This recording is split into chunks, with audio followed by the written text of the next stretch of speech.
Hello guys, क्या हाल चाल है। सब बढ़िया। आज हम लोग स्टार्ट करने जा रहे हैं यूनिट 1 का रिवीजन। कौन से सब्जेक्ट की? माइक्रो प्रोसेसर की। ठीक है। तो ये 8085 के बारे में है पूरा। ये सब टॉपिक्स आज कवर करेंगे जो आप लोग सामने देख सकते हैं। ठीक है। तो ये आज के हमारे टॉपिक्स हैं। ये आज हम कवर करेंगे।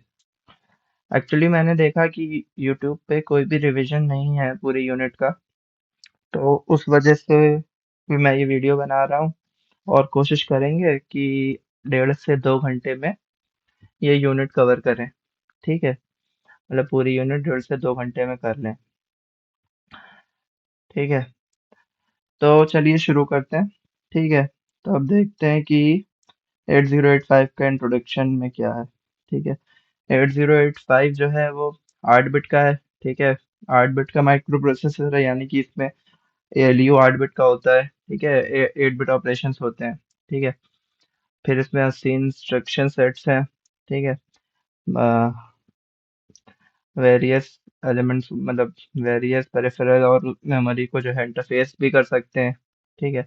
ये सब ज़रूरी नहीं है। फिर मेन बात ये है कि 3 मेगाहर्ट्ज का है। ठीक है। 6 KB मेमोरी का इसको एक्सेस है। मतलब इसमें इतनी मेमोरी होती नहीं है। ये इतनी मेमोरी एक्सटर्नली एक्सेस कर सकता है, क्योंकि एक माइक्रो प्रोसेसर है। ठीक है। फिर क्या है, चलिए आगे देखते हैं। ठीक है। इसमें असेंबली लैंग्वेज यूज होती है, ये तो पता ही होगा आपको। ठीक है। आगे चलते हैं। आगे है माइक्रो कंप्यूटर। माइक्रो कंप्यूटर क्या होता है? माइक्रो कंप्यूटर बेसिकली एक माइक्रो प्रोसेसर में आपने इनपुट लगा दिया, आउटपुट लगा दिया और साथ में मेमोरी लगा दी।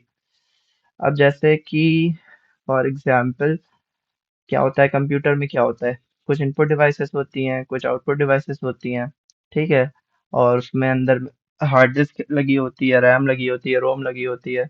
ठीक है। तो इनपुट डिवाइसेस जैसे कीबोर्ड हो गई, आउटपुट जैसे मॉनिटर हो गया, मेमोरी में बहुत सारी मेमोरीज होती हैं। ठीक है। जैसे आप मान लिए रैम मान लिए। ठीक है। तो ये सब इतना इम्पोर्टेंट नहीं है। आगे चलते हैं। माइक्रो कंप्यूटर क्या होता है? माइक्रो कंप्यूटर में चार चीज़ें होती हैं, देख लिएगा कि माइक्रो प्रोसेसर होता है।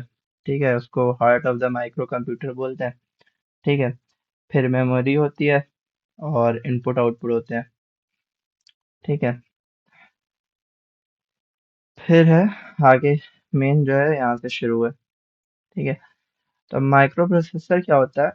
मतलब यहाँ पे लिखा था कि microprocessor is the heart of microcomputer. लेकिन हार्ट से ज्यादा मुझे लगता है कि microcomputer, oh sorry, microprocessor is the brain of the brain of the system. ठीक है। ब्रेन ऑफ अ कंप्यूटर, क्योंकि ब्रेन से ज्यादा एनालॉजी मैच हो रही है। ठीक है। तो ये हो गया। तो आगे देखते हैं।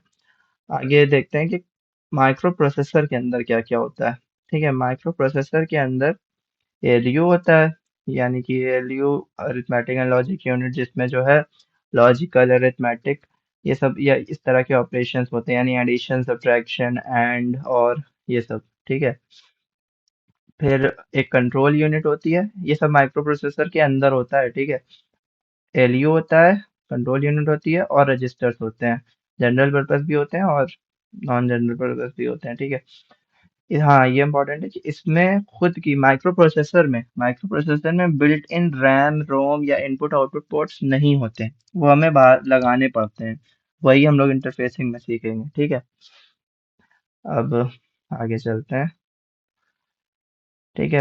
अब ये बता रहे हैं कि जो है माइक्रो प्रोसेसर से कौन कौन से ऑपरेशंस परफॉर्म किए जाते हैं। अरे क्या बोलते हैं, ये तीन तरह के ऑपरेशंस होते हैं। एक होता है माइक्रो प्रोसेसर जो खुद करता है। एक होते हैं उसके इंटरनल ऑपरेशंस। ठीक है। एक होते हैं जो पेरिफेरल, यानी कि एक्सटर्नल ऑपरेशंस। ठीक है। जो माइक्रो प्रोसेसर खुद करता है, ठीक है, बेसिक ऑपरेशंस जो होते हैं वो होते हैं मेमोरी रीड होता है, मेमोरी राइट होता है, इनपुट आउटपुट रीड होता है और इनपुट आउटपुट राइट होता है। ठीक है। अब इसमें एक्सप्लेन करेंगे तो फालतू में टाइम जाएगा, आपको पता होगा ये क्या होता है। मेमोरी रीड में डेटा मेमोरी से माइक्रो प्रोसेसर में आता है। मेमोरी राइट में उल्टा होता है। ठीक है, इनपुट आउटपुट में मेमोरी की जगह पे इनपुट आउटपुट डिवाइसेस होती हैं, बस इतना ही सा फर्क होता है। ठीक है। फिर इंटरनल ऑपरेशंस कौन से होते हैं? किसके? 8085 के। ठीक है, इंटरनल ऑपरेशंस में क्या आएगा? देखिए, पहला तो हो गया आपका ये माइक्रो प्रोसेसर इनिशिएटेड ऑपरेशंस। फिर दूसरा है इंटरनल ऑपरेशंस। अब इंटरनल ऑपरेशंस में क्या होता है, जैसे डाटा स्टोर करना है, ठीक है, या फिर ये एडिशन कराना है, सब्ट्रैक्शन कराना है, ऐड कराना है और कराना है, ये सब हो गया। ठीक है, अब आगे चलते हैं। अ, अब क्या है फिर? पेरिफेरल और एक्सटर्नल। हाँ, अब है एक्सटर्नल ऑपरेशंस। ठीक है, तो एक्सटर्नल ऑपरेशंस क्या क्या होते हैं? एक्सटर्नल ऑपरेशंस वो होते हैं जो बाहर से किसी इनपुट की वजह से जो है माइक्रो प्रोसेसर के अंदर होते हैं। ठीक है, अब जैसे रीसेट वाली होता है, रीसेट इन वाली पिन होती है, जब वो उसको हम लोग हाई करते हैं, तो हाई करते हैं या फिर लो करते हैं, मतलब कुल मिला के जब उसमें इनपुट देते हैं, तो वो मतलब माइक्रो प्रोसेसर को रीसेट कर देता है। ठीक है, यानी कि रीसेट करने में क्या होता है, पीसी यानी कि जो प्रोग्राम काउंटर होता है वो जो है उसका एड्रेस 000 हो जाता है। ठीक है, अब फिर से यहीं से स्टार्ट होता है। ठीक है, अब और ऐसे ही इंटरप्ट होता है, यानी कि रोकने के लिए कि कोई इंटरप्ट सर्विस रूटीन रन कराना है। ठीक है, फिर रेडी होता है ये बताने के लिए कि कोई डिवाइस रेडी है कि नहीं, जैसे प्रिंटर सिग्नल देगा कि मैं रेडी हूँ प्रिंट करने के लिए। ठीक है, फिर होल्ड हो गया। होल्ड क्या होता है कि बस को रिलीज करने के लिए होता है, ये डीएमए में यूज होता है। ठीक है, अब यहाँ से देखिए, हाँ, माइक्रो प्रोसेसर में 8085 में तीन बसेस होती हैं। तीन बसेस कौन कौन सी होती हैं? एड्रेस बस होती है। ठीक है, एड्रेस बस होती है, मेमोरी सॉरी, एड्रेस बस होती है, डेटा बस होती है और कंट्रोल बस होती है। ठीक है, एड्रेस बस क्या होती है? 16 बिट की होती है, मेमोरी लोकेशन को एड्रेस करने के लिए होती है। ठीक है, 64 किलोबाइट का डेटा जो है एक्सेस किया जा सकता है। एक सेकेंड रुकिए, चार्जिंग लगा लूँ बस। हम्म, हम्म, ठीक है, तो हाँ, यहाँ पे थे हम लोग कि 16 बिट की होती है एड्रेस बस, और अ, क्या बोलते हैं, 16 बिट की होती है, 64 किलोबाइट मेमोरी एक्सेस होता है, यानी इतनी लोकेशन को एक्सेस कर सकती है। ठीक है, और क्या बोलते हैं, 805 capable of addressing 216 memory locations. मतलब कुल मिला के इसमें 216 मेमोरी लोकेशन, 216 डिवाइसेस को हम लोग इंटरफेस कर सकते हैं, ये होता है। ठीक है, यहाँ पे इसका मतलब। अब आगे चलते हैं। फिर है डेटा बस। अच्छा, ये एड्रेस बस जो होती है ये यूनिडायरेक्शनल होती है। अब डेटा बस जो होती है ये, और हाँ, ये 16 बिट की होती है, डेटा बस 8 बिट की होती है। ये यूनिडायरेक्शनल होती है address bus, data bus by directional होती है। ठीक है, ये 8 बिट ऑफ डेटा, या फिर जिसको 1 बाइट भी बोलते हैं, वो ट्रांसफर करती है। ठीक है, मेमोरी में या फिर इनपुट आउटपुट डिवाइसेस में, माइक्रो प्रोसेसर के बीच में। ठीक है, फिर है कंट्रोल बस। कंट्रोल बस क्या होती है? ये कंट्रोल सिग्नल्स मतलब को एड्रेस करती है। ठीक है, अब जैसे जो है, अब ये इसमें क्या होते हैं, सिंक्रोनाइजेशन सिग्नल्स होते हैं। ठीक है, और जैसे ये होती है 8 बिट की बस होती है, ये 16 बिट की होती है, लेकिन ये जो है कोई बस नहीं होती है, ये सिंगल लाइंस होती हैं, जैसे हम लोग स्ट्रक्चर में आगे देखेंगे, ये सिंगल लाइंस होती हैं। ठीक है, तो not a group of lines, individual lines pulse provide कराती हैं। ठीक है। ठीक है, चलिए आगे चलते हैं। मेन इम्पोर्टेंट पे आते हैं, 10 मिनट हो गए हैं। जो मेन जो क्वेश्चंस आते हैं वो कवर नहीं हुए हैं अभी तक। अब शुरू करते हैं। यहाँ पे ऐसे फीचर्स ऑफ 8085, इसमें क्या है? ठीक है, ये आपको पता होगा, बेसिक चीज़ है कि 8 बिट का 8 बिट होता है जनरल पर्पस माइक्रो प्रोसेसर। हाँ, जनरल पर्पस माइक्रो प्रोसेसर होता है 8 बिट का। ठीक है, 16 बिट मेमोरी एक्सेस होता है, 40 पिन्स होती हैं। ठीक है, 5 वोल्ट की पावर सप्लाई पे काम करता है, ठीक है। फिर 3 मेगाहर्ट्ज की क्लॉक होती है। हाँ, और ये जो है थोड़ी नई बात होगी कि क्लॉक साइकिल जो एक होती है ये 200 नैनो सेकंड की होती है, ठीक है। और इसमें 80 बेसिक इंस्ट्रक्शंस होते हैं। अब ये देखते हैं आर्किटेक्चर। ये समझ लीजिए इसके बहुत चांस होते हैं 7 नंबर में आने के, ठीक है। आपको पता होगा वैसे। तो देखते हैं ये क्या है। पहले देखिए कैसे याद रखना है। मैंने इसको याद किया हुआ है। ये है एक्यूमुलेटर, ठीक है, फिर टेम्परेरी रजिस्टर। और ये दोनों किससे जुड़ेंगे? एएलयू से जुड़ेंगे, क्योंकि एक ऑपरेंड इसमें होता है, एक ऑपरेंड इसमें होता है। अब एएलयू जब ऑपरेशन परफॉर्म कर लेगा तो जो है एक्यूमुलेटर में वो रिजल्ट भेज, यही रिजल्ट निकाल के यहाँ से यहाँ पे भेजेगा, बस पे। बस के बाद जो है ये क्या बोलते हैं, ये वापस इसमें आ जाएगा एक्यूमुलेटर में, क्योंकि रिजल्ट तो एक्यूमुलेटर में स्टोर होता है। तो ये हो गया आपका बेसिक यहाँ पे जो वर्किंग होती है, ठीक है। अब जब इंस्ट्रक्शन फेच होते हैं मेमोरी से, ठीक है, तो वो इंस्ट्रक्शन रजिस्टर में आते हैं, ठीक है। फिर उसको इंस्ट्रक्शन डिकोडर होता है, मतलब समझाने के लिए कि इंस्ट्रक्शन का क्या मतलब है, वो यहाँ पे होता है, ठीक है। अब फिर वो इंस्ट्रक्शन ये कंट्रोल यूनिट में जाता है, ठीक है। अब कंट्रोल यूनिट ही सबको जो है समझ लीजिए संदेश देती है कि कैसे काम करना है, क्या करना है। इसको जैसे कैसे पता चलेगा एएलयू को कि जो है मतलब ऐड करना है या सब्ट्रैक्ट करना है, ठीक है। यहाँ से तो इसको सिर्फ डेटा मिल रहा है। पहला ऑपरेंड यहाँ से मिल रहा है, दूसरा ऑपरेंड यहाँ से मिल रहा है, लेकिन करना क्या है ये कंट्रोल यूनिट समझाएगी, ठीक है। तो ये हो गया। अब यहाँ पे ये इस चीज को देख लिया, क्या बोलते हैं ये आपका जो रजिस्टर एरिया, ठीक है, WZ, ये टेम्परेरी रजिस्टर होते हैं, ये जो है प्रोग्रामर के लिए एक्सेसिबल नहीं होते हैं। फिर ये 6 जो हैं ये जनरल पर्पस रजिस्टर होते हैं, BCDEHL, ठीक है। और ये 8 8 बिट के होते हैं और इनको पेयर्स में भी यूज किया जा सकता है, ठीक है। और फिर जो है यहाँ पे मल्टीप्लेक्सर होता है कि कौन सा रजिस्टर आपको सेलेक्ट करना है उसके लिए, ठीक है। फिर यहाँ पे स्टैक पॉइंटर होता है, 16 बिट का होता है ये। तो 16 बिट का होता है, इससे होता क्या है? 16 बिट का होता है स्टैक पॉइंटर कि आपको जैसे कोई भी डेटा मेमोरी में स्टैक की फॉर्म में स्टोर कराना है, तो स्टैक पॉइंटर क्या करता है, उस मेमोरी लोकेशन का एड्रेस अपने अंदर स्टोर करता है। बस इतनी सी बात है, ठीक है। प्रोग्राम काउंटर क्या होता है? Program counter next next instruction का एड्रेस स्टोर करता है, ठीक है। ठीक है, फिर ये इंक्रीमेंट डिक्रीमेंट होती है। ये जो है प्रोग्राम काउंटर को मतलब इंक्रीमेंट वो करना होता है ना, हर फेच के बाद इसको इंक्रीमेंट करना होता है, और कहीं पे डिक्रीमेंट भी करना हो अगर किसी फंक्शन में, तो उसके लिए यूज होती है। ये तीनों 16 बिट के होते हैं। ये 8 होते हैं, यहाँ पे 8 जो है ये कितने बिट के होते हैं? ये 8 8 बिट के 8 होते हैं, ठीक है। और ये 16 बिट के 3 होते हैं। अब यहीं से दो जो है आपकी वो बन जाती हैं, यहाँ से एड्रेस बफर निकलती है, और यहाँ से भी एड्रेस बफर, यानी कि ए ए डी मतलब 0 से लेके 7 तक यहाँ पे होती है, ठीक है। और 8 से लेके 15 तक एड्रेस बस जो है यहाँ पे होती है, और D0 से D7 तक भी यहाँ पे होती है।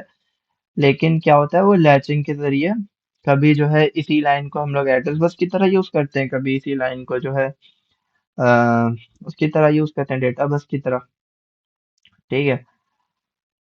तो और फिर ये जो है ये इंटरनली कनेक्ट, हाँ, और ये रह गया, ठीक है, इंटरप्ट कंट्रोल्स, ठीक है। यहाँ से INTR होता है, INT होता है, INTR जो है वो लोएस्ट प्रायोरिटी इंटरप्ट होता है। हाईएस्ट प्रायोरिटी में 7.5 होता है, 6.5, फिर जो है 5.5, आई थिंक फिर ट्रैप होता है। अभी आगे बढ़ेंगे इसके बारे में, ठीक है। और ये इंटरप्ट एक्नॉलेजमेंट होता है। इसका एरो एक्चुअली में बाहर होना चाहिए था, ये अंदर बना हुआ है, ठीक है। क्योंकि एक्नॉलेजमेंट देता है वो मतलब उसको लगता है कि डिवाइस पर कि हाँ इंटरप्ट मान लिया गया, ठीक है। फिर ये होता है आपका सीरियल इनपुट आउटपुट कंट्रोल। यहाँ से डेटा जो है सीरियली इनपुट और आउटपुट करा सकते हैं, ठीक है। या क्योंकि जो D0 से D7 होते हैं यहाँ पे पैरेलल कम्युनिकेशन होता है डेटा का, ठीक है। लेकिन यहाँ पे सीरियली वन वन वन करके मतलब सीरियली जाता है डेटा। ठीक है। और फिर ये पिंस बस थोड़ी याद कर लिएगा। पिंस जो है, यहाँ से क्लॉक जा रही होती है अंदर। ठीक है। बाहर से क्लॉक लगाते हैं। पावर सप्लाई 5 वोल्ट की होती है। ठीक है। यहाँ से क्लॉक आउट, अगर किसी चीज को क्लॉक चाहिए तो उसके लिए होता है। रेडी पिन होती है बताने के लिए कि डिवाइस रेडी है। ये रीड बार का सिग्नल है। ठीक है, यानी बताने के लिए कि रीड ऑपरेशन हो रहा है, यानी कि जब जीरो ये होता है तो रीड ऑपरेशन हो रहा है, जब ये जीरो होता है तो राइट ऑपरेशन हो रहा है। एड्रेस लैच इनेबल बताता है कि जो है ये जो D0 से D7 है, ये किस तरह यूज हो रही है। मतलब ये एड्रेस बस की तरह यूज हो रही है या फिर जो है क्या बोलते हैं, एड्रेस बस की तरह यूज हो रही है या डेटा बस की तरह यूज हो रही है। अगर ये तो वन है, ठीक है, तो ये एड्रेस बस की तरह यूज हो रही है। ठीक है। और अगर ये जीरो है तो ये डेटा बस की तरह यूज हो रही है। S0 S1 ये बताते हैं कि मेमोरी रीड हो रहा है, मेमोरी राइट हो रहा है, या फिर वो इनपुट आउटपुट रीड या इनपुट आउटपुट राइट हो रहा है। ठीक है। IO M बार ये बताते हैं कि मेमोरी मेमोरी ऑपरेशन जो है हो रहा है या फिर जो है और इनपुट आउटपुट ऑपरेशन हो रहा है। अगर ये जीरो है तो मेमोरी ऑपरेशन हो रहा है, वन है तो इनपुट आउटपुट ऑपरेशन हो रहा है। होल्ड, ये सिग्नल दिया जाता है मतलब जितना भी ऑपरेशंस हो रहे हैं उसको होल्ड करने के लिए होल्ड एक्नॉलेजमेंट बताता है कि हाँ होल्ड कर दिया है। प्रोसेसर भी ये बताता है। ठीक है। रीसेट इन जो है रीसेट करने के लिए होता है। रीसेट आउट किसी दूसरी डिवाइस को रीसेट करने के लिए होता है। ठीक है, ये माइक्रो प्रोसेसर इससे रीसेट होता है। इससे अगर कोई दूसरी पेरिफेरल डिवाइस लगी हुई है तो वो रीसेट होती है। ठीक है। अब आगे चलते हैं। ठीक है, एक बार फिर से थोड़ा देख लेते हैं जिससे ज्यादा क्लियर हो जाए। ALU क्या परफॉर्म करता है? Addition, subtraction, logical and, logical or, complement, increment, decrement, clear, etcetera. ठीक है, ये सारे ऑपरेशंस जो है ये परफॉर्म करता है ALU। क्योंकि ये रिवीजन है इसलिए एक्सप्लेन नहीं कर रहे हैं, जल्दी जल्दी आगे बढ़ रहे हैं। एक्यूमुलेटर क्या होता है? 8 बिट रजिस्टर होता है, उसमें 8 बिट डेटा। कितनी अच्छी बात लिखी है कि 8 बिट रजिस्टर होता है तो 8 बिट डेटा उसमें स्टोर करेंगे। वाह। ठीक है। फिर एक्यूमुलेटर क्या होता है? एक्यूमुलेटर मतलब कोई भी ऑपरेशन अगर हो रहा है तो एक्यूमुलेटर कहेगा मुझे इसमें आना है। ठीक है। तो एक्यूमुलेटर इसी के लिए होता है कि कहता है एक ऑपरेंड तो मेरे अंदर रहेगा चाहे जो हो जाए। ठीक है। क्योंकि जब भी ज्यादातर ऑपरेशन जो होते हैं उसमें 2 ऑपरेंड होते हैं, तो एक तो हमेशा टू में ही होता है, मिनिमम तो एक होता है ना। तो एक तो एक्यूमुलेटर में ही होता है। ठीक है। दूसरा ऑपरेंड जो है अगर होगा तो वो टेम्परेरी रजिस्टर में डाल दिया जाता है। ठीक है। फिर वो एलयू को देते हैं, फिर होता है सब। तो छोड़िए, आगे चलिए। जनरल पर्पस रजिस्टर्स में कौन कौन से होते हैं? ये आपके general purpose registers BCD, accumulator, flag register, stack pointer. ठीक है। ठीक है। तो आपके ये जो होते हैं BCDE और HL, ये होते हैं जनरल पर्पस रजिस्टर्स। ठीक है। अभी क्या होते हैं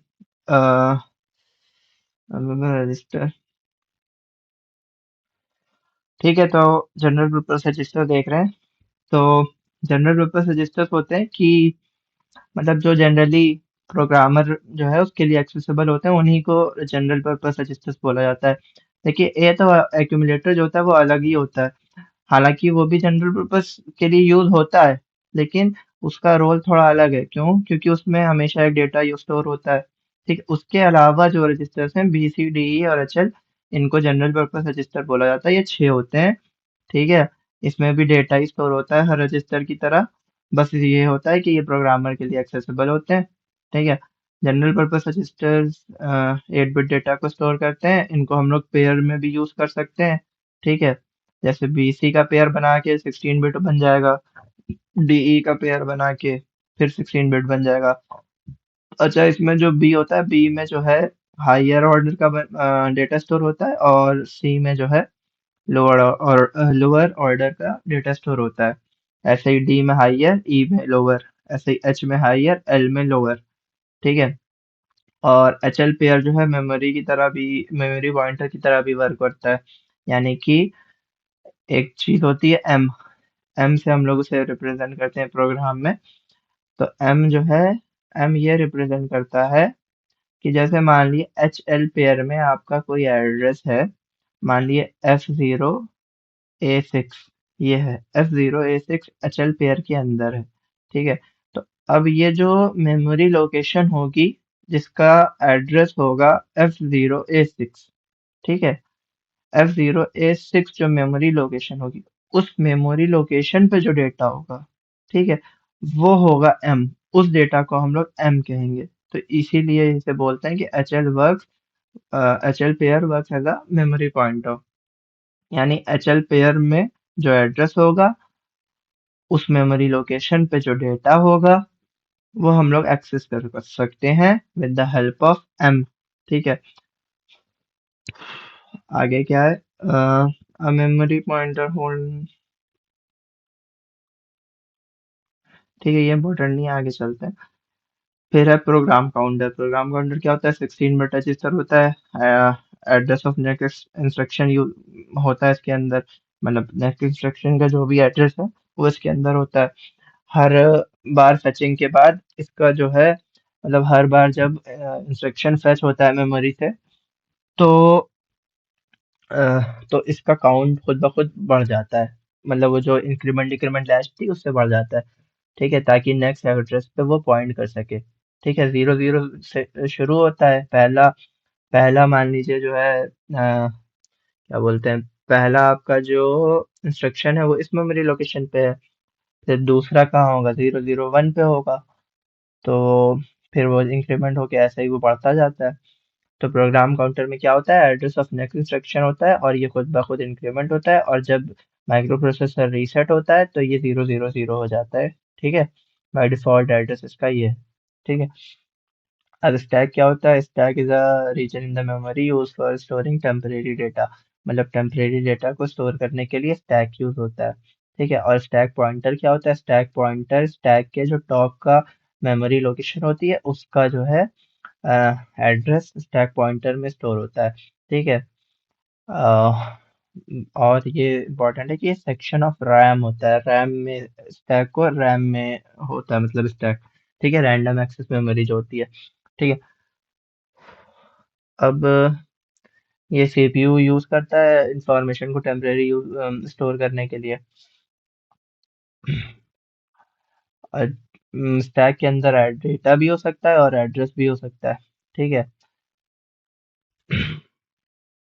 और स्टैक जो होता है वो रैम में होता है। उसको एक्सेस करने के लिए जो रजिस्टर यूज होता है हमारा 8085 में, उस रजिस्टर को बोलते हैं स्टैक पॉइंटर। ठीक है। ठीक है। और जो जो स्टैक के टॉप की मेमोरी लोकेशन होती है वो जो है इसमें हम लोग स्टोर कर देते हैं स्टैक पॉइंटर में। ठीक है।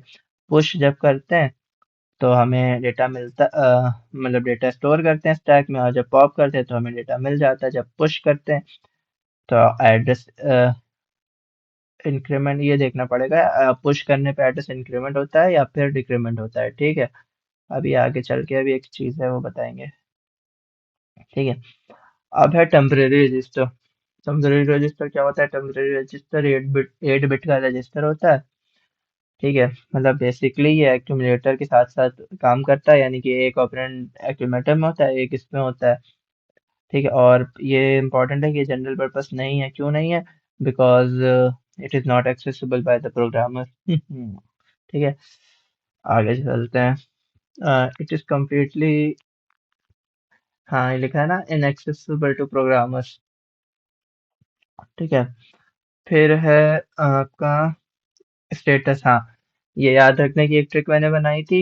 यानी स्टेटस फ्लैग क्या होता है? स्टेटस फ्लैग ये होता है कि जैसे कोई भी ऑपरेशन हुआ एएलयू के अंदर, ठीक है, अब उसके बाद उस ऑपरेशन का रिजल्ट क्या निकला वो तो एक्यूमुलेटर में स्टोर होगा, लेकिन अब उसमें उस ऑपरेशन का रिजल्ट क्या है, मतलब साइन उसमें है कि नहीं, मतलब वो नेगेटिव है या पॉजिटिव है, ये साइन फ्लैग इंडिकेट करता है। जीरो फ्लैग ये करता है अगर रिजल्ट जीरो होगा तो जो है वो जीरो हो जाएगा।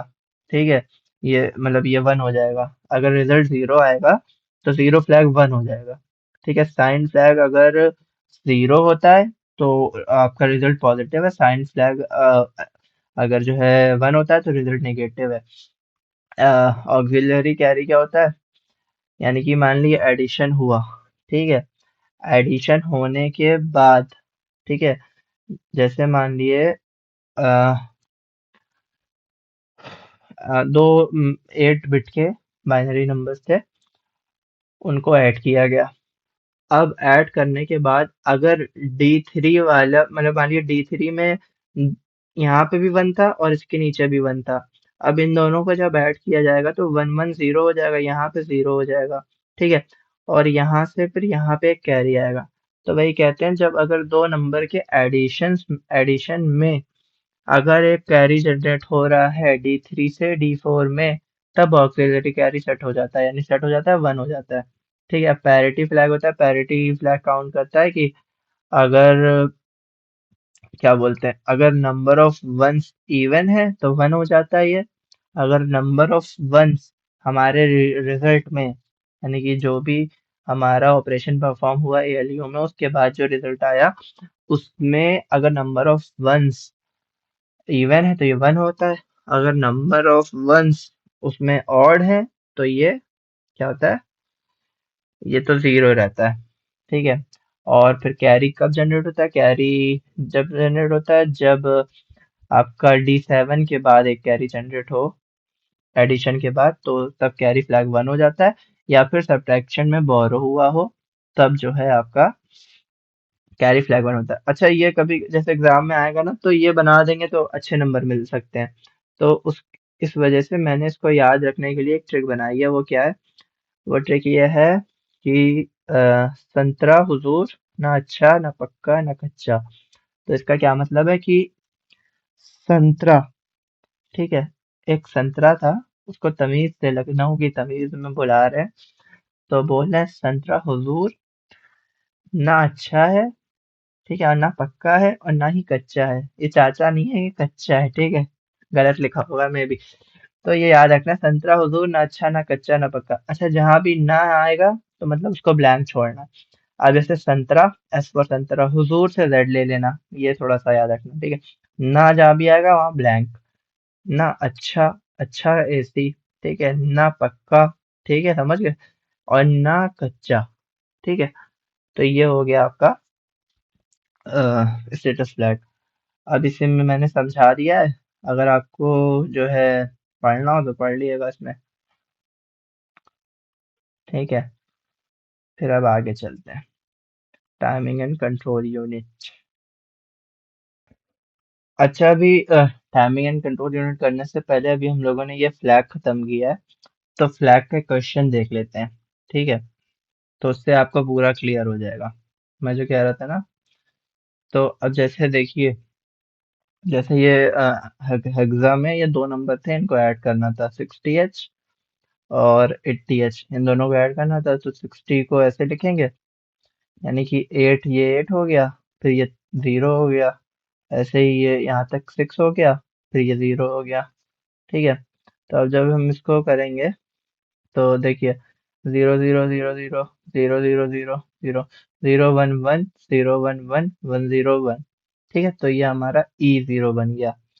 अब हमें ये सोचना है कि हमने 5 फ्लैग देखे हैं। चलिए हम लोग खुद से आंसर करने की कोशिश करते हैं, ठीक है। तो जैसे साइन फ्लैग, देखिए अब जाहिर सी बात है, साइन फ्लैग जो है मतलब, क्योंकि हमारा रिजल्ट पॉजिटिव है, तो मैंने क्या बताया था, साइन फ्लैग तब 1 होता है जब हमारा रिजल्ट निगेटिव हो। तो साइन फ्लैग हमारा क्या होना चाहिए? 0 ही रहेगा, ठीक है, 1 नहीं होगा। 1 तब होता है जब वो निगेटिव आंसर हो, ठीक है। फिर साइन के बाद क्या था? संतरा हुजूर, हुजूर का जेड, जेड यानी 0। तो 0 फ्लैग भी 0 ही रहेगा, क्यों? क्योंकि वो तब 1 होता है जब आंसर 0 है, ठीक है। फिर ऑक्सिलरी कैरी आता है। तो ऑक्सिलरी कैरी कब होता है? जब यहाँ से यहाँ पे एक कैरी आया हो, यानी कि D3 से D4 पे आया हो। तो नहीं आया है, तो इसलिए वो भी 0 होगा, ठीक है। तो अभी तक शुरू के तीनों फ्लैग 0 ही हैं, ठीक है। फिर आपका क्या है? ऑक्सिलरी कैरी हो गया। और फिर आपका फिर है पैरिटी। तो पैरिटी तब कब वन होता है, जब जो है क्या बोलते हैं, पैरिटी तब है जब नंबर ऑफ वंस जो होते हैं, यहाँ पे नंबर ऑफ वंस कितने हैं, यहाँ पे नंबर ऑफ वंस 3 है। ठीक है, अगर 2 होते या 4 होते तो पैरिटी 1 हो जाता, लेकिन अभी 3 है तो वो 0 ही रहेगा। अब कैरी भी नहीं जनरेट हुआ है, तो इसलिए कैरी फ्लैग भी 0 ही रहेगा। ठीक है, तो ये देखिए, ये भी 0, कैरी फ्लैग भी 0 है, पैरिटी भी 0 है, ऑक्सिलरी कैरी भी 0 है। ठीक है, और ये भी 0 है।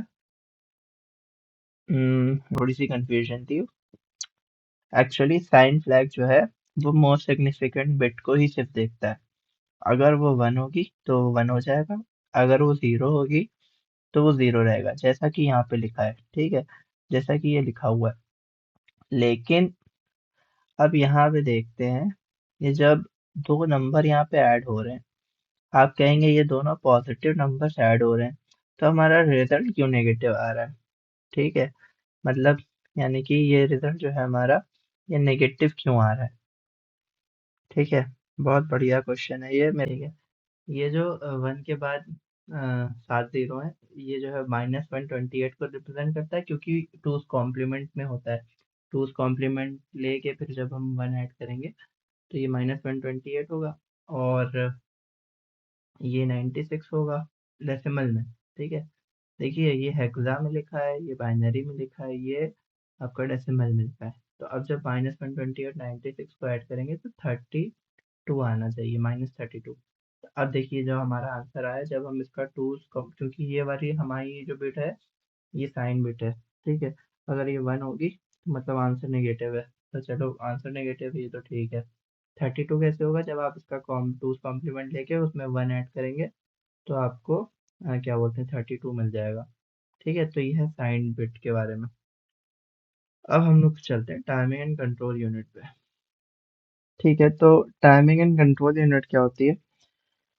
Timing and control unit timing और कंट्रोल सिग्नल्स जनरेट करती है। ठीक है, टाइमिंग सिग्नल से क्या होता है, टाइमिंग सिग्नल से सारे जो फंक्शंस चल रहे हैं माइक्रो प्रोसेसर के वो सिंक्रोनाइज होते हैं, यानी कि वो एक साथ चलते हैं। ठीक है, और कंट्रोल सिग्नल से क्या होते हैं, कंट्रोल सिग्नल्स जैसे रीड बार हो गया, राइट बार हो गया, एड्रेस लैच इनेबल हो गया। ठीक है, तो ये सब सिग्नल्स जो होते हैं ये किसी एक्सटर्नल डिवाइस को कंट्रोल करने के लिए यूज होते हैं।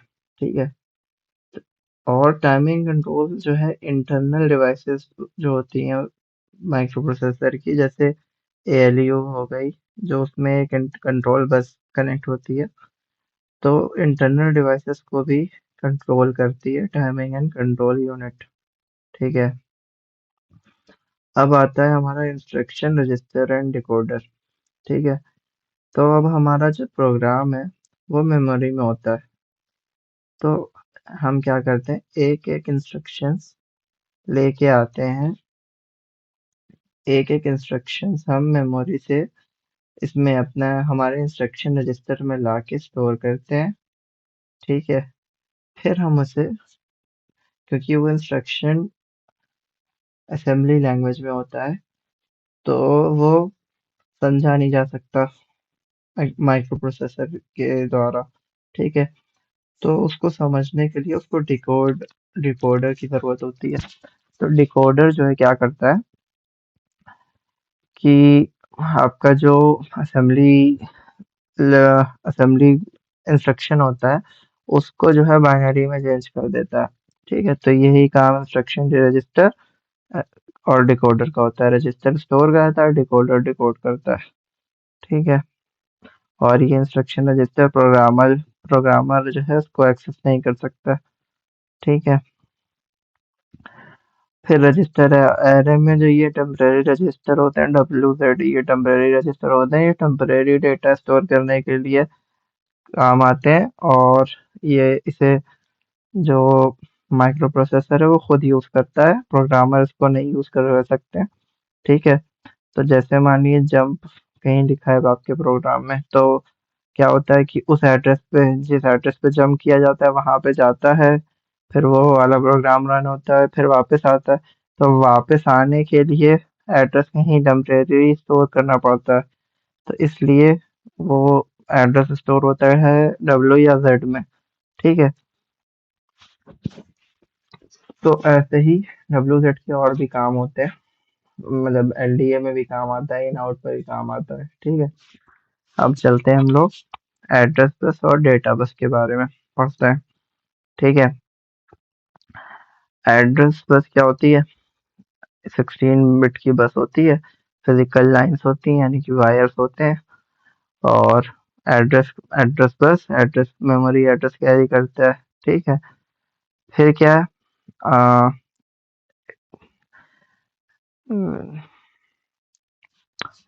ए 0 से A15 तक होती है। ठीक है। मतलब ये कौन सा एड्रेस इसमें होता है? जहाँ से डेटा हमें उठाना है या फिर जहाँ पे डेटा भेजना है, ये वहाँ का एड्रेस इस पे क्या चलता है। ठीक है। और जो लोअर एड्रेस बस होती है, यानी कि A0 से A7, वो मल्टीप्लेक्स होती है। यानी कि वो कभी डेटा बस की तरह काम करती है, कभी जो है एड्रेस बस की तरह। और A18 से A15 तक ये मतलब मल्टीप्लेक्स नहीं होती है। फिर और एड्रेस बस जो होती है वो यूनिडायरेक्शनल होती है। ठीक है। फिर जो है आगे क्या है? यानी जितनी बड़ी एड्रेस बस होगी, उतना ही आपका जो है मेमोरी एक्सेस ज़्यादा होगा। क्योंकि फिर उतने ही ज़्यादा मेमोरी एड्रेसेस को वो आपका प्रोग्राम जो है, मतलब सॉरी, आपका जो माइक्रो प्रोसेसर है वो एक्सेस कर पाएगा। जैसे अभी 16 एड्रेस लाइंस होती हैं, तो कितनी मेमोरी एक्सेस कर सकता है? 2 की पावर 16। तो 2 की पावर 6 कितना होता है? 64। और 2 की पावर 10 कितना होता है? किलो। ठीक है। तो इसलिए ये हो गया 2 की पावर 16 एड्रेसेस को ये 2 की पावर 16 एड्रेसेस को ये क्या कर सकता है? मतलब एक्सेस कर सकता है। ठीक है। अब डेटा बस क्या होती है? डेटा बस 8 बिट की होती है, 80 से 87 तक। और डेटा ट्रांसफर करती है मेमोरी और पेरिफेरल डिवाइसेस के भी और माइक्रो प्रोसेसर के बीच में। ठीक है। तो data bus basically data transfer के लिए काम में आती है। ये बाई डायरेक्शनल होती है। ठीक है। और 8 बिट डेटा एक बार में स्पेस से जाता है। ठीक है। अब देखते हैं पिन डायग्राम। ठीक है। पिन डायग्राम आने के चांसेस रहते हैं, तो इसको देख लीजिएगा एक बार। आप लोग ने पढ़ा होगा। वैसे इसकी एक बढ़िया सी ट्रिक पता चली है, अभी मैंने यूट्यूब से ही देखी थी। एक सर है, उन्होंने बताया था। ट्रिक क्या है कि पहली चीज तो 40 पिन होती है, आपको पता ही होगा। तो 1 से 20 इधर और 21 से 40 इधर लिख लो। ठीक है। लिखने के बाद क्या करो? लिखने के बाद एक, अच्छा, यहाँ पे वीसीसी होता है और यहाँ पे वीएसएस होता है, इतना तो याद रख सकते हैं। ठीक है। वीएसएस यानी कि ग्राउंड होता है, वीसीसी यानी यहाँ पे +5 वोल्ट और यहाँ 0 वोल्ट। ठीक है। तो अब स्टोरी यहाँ से चालू है कि X1 X2 जो है एक कपल होते हैं। ठीक है। अब वो क्या होते हैं? रीसेट आउट, यानी वो भाग के जो है वो शादी कर लेते हैं। ठीक है। फिर उनके दो बच्चे होते हैं, सॉर्ड और सिड। ठीक है। फिर उन्हें ट्रैप में फंसा के अगवा कर लिया जाता है। ठीक है। अगवा करने के बाद उनसे फिरौती मांगी जाती है, इन दोनों से, X1 X2 से। तो फिर फिरौती में बार्गेनिंग होने लगती है। वो कहते हैं 7.5, फिर कहते हैं नहीं 6.5, कहते हैं अच्छा 5. तो 5.5 पे मामला सेटल हो जाता है, फिरौती दे देते हैं वो। ठीक है। अब क्या होता है, यहाँ पे इनकी स्टोरी तो खत्म हो गई, लेकिन इनके बगल में, इनके घर के बगल में जहाँ इन लोग रहते थे X1 X2, उसके बगल में ये दो लोग रहते हैं। ये भी कपल होते हैं। ठीक है। ये दो लोग रहते हैं, इंटर और एंटा। ठीक है। इनके जो हैं इनके 8 बच्चे होते हैं। ठीक है। AD0 से AD7 तक इनके 8 बच्चे होते हैं। और जो VSS यानी वेल सेटल्ड होते हैं, तो इनके 8 बच्चे होते हैं जो वेल सेटल्ड होते हैं। तो ये हो गया आपके इधर की 20 पिन हो गई। ठीक है। अब इधर चलते हैं। तो अब इधर जाने का तरीका ये है कि ये इंटा जो है, इंटा का चक्कर चल रहा होता है इनसे, ये S S zero S zero से इंटा का चक्कर चल रहा होता है। ठीक है। तो अब में जब चक्कर चल रहा होता है तो बच्चे भी हो जाते हैं। ठीक है। तो इनके भी A8 से लेके A15 तक बच्चे हो जाते हैं। ठीक है। यानी पॉलीगैमी चल रही है यहाँ पे एक तरह से। ठीक है। तो इनके भी जो है आ, यहाँ 8 बच्चे हो जाते हैं। अच्छा, फिर जब ये इनसे बात करते हैं तो कैसे बुलाते हैं कि अले मेरा बाबू, तो ये अले अले हो गया। ठीक है। और ये रीड यानी कि ये खत भी लिखते हैं इंटा, और जो है लिख पढ़ते भी हैं। ठीक है, लिखते भी हैं और खत पढ़ते भी हैं। ठीक है। लेकिन ये एस नॉट से 3 घर दूर S1 रहता है। ठीक है। S1 को पता चल जाता है कि इनका चक्कर चल रहा है। ठीक है। तो अब वो कहता है कि जो है, इनको धमकी देता है कि जो है उधर जाओ, नहीं तो जो है तुम्हें अंदर बाहर करवा देंगे, मतलब जेल में डलवा देंगे। इनपुट आउटपुट यानी अंदर बाहर। ठीक है, तो जेल में डलवा देंगे। तो ये कहती हैं कि जो है ठीक है, मैं रेडी हूँ। ठीक है। तो ये कहती है मैं रेडी हूँ। तो अब ये क्या करते हैं, ये कंप्लेन कर देते हैं पुलिस में जाके। तो पुलिस आती है, एस एस नॉट को अंदर डाल देती है जेल में। ठीक है। फिर इनकी कोर्ट में जो है वो होती है, क्या होती है, सुनवाई होती है। ठीक है। तो इनकी बातों को सुना जाता है, एक्नॉलेज एक्नॉलेज किया जाता है। एक्नॉलेज करने के बाद फिर एक्नॉलेज करने के बाद क्या होता है कि इनको होल्ड पे यानी जेल में परमानेंटली डाल दिया जाता है। ठीक है, इसीलिए इन सब चीजों से बच के रहना चाहिए। तो ये एक ट्रिक है, इससे याद रख सकते हैं। और VCC तो फिर हो गया। तो ये याद कर लिएगा, और या 2-3 बार देख लिए, इससे याद हो जाएगा। ठीक है। अब जो है आगे चलते हैं, सारे पिन के फंक्शन देखते हैं। ठीक है। तो अब X1 X2 का क्या फंक्शन होता है। तो क्योंकि जो है प्रोसेसर को चलने के लिए क्लॉक्स तो मतलब एकदम नेसेसरी होती है। तो अब क्लॉक जो है वो क्लॉक कौन जनरेट करेगा, क्योंकि इंटरनल प्रोसेसर के अंदर तो जो है नहीं होता है। तो हमें बाहर से क्लॉक लगानी पड़ती है। ठीक है। उसके लिए हम क्या यूज करते हैं, क्रिस्टल ऑसिलेटर जनरली यूज किया जाता है। ठीक है। क्रिस्टल ऑसिलेटर यूज किया जाता है। और और ये जो फ्रीक्वेंसी होती है, ये 6 मेगाहर्ट्ज की फ्रीक्वेंसी दी जाती है, जो कि इंटरनली डिवाइड हो जाती है 2 हिस्सों में। तो 3 मेगाहर्ट्ज पे काम करता है आपका प्रोसेसर। ठीक है। ये हो गया कि X1 X2 पे क्या होता है। X1 X2 पे क्रिस्टल ऑसिलेटर लगाया जाता है, जो कि हमें इंटरनल क्लॉक देता है, जिससे हमारा जो है माइक्रो प्रोसेसर काम करता है।